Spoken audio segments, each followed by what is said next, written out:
Девушки, которые делают эти... Да даже парни уже. Зачем так рисоваться, когда делают вот так? Что за...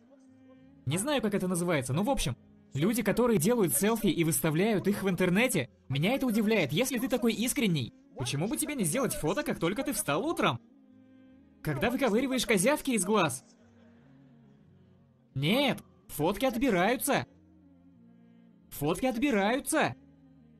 Я выставляю фотки только где я на выходных или типа того, да? И я прилагаю недюжие старания, чтобы показать миру, что я живу своей жизнью. Но ты живешь не своей жизнью. Ты такой же человек, как и все. И потом происходит то, что... И на самом деле, валлахи, я говорю людям, даже если ты счастлив, не показывай это миру. Потому что люди начнут тебя ненавидеть, захотят, чтобы у них было то, что есть у тебя, и начнут хотеть, чтобы Аллах забрал то, что у тебя есть, и дал это им. Likey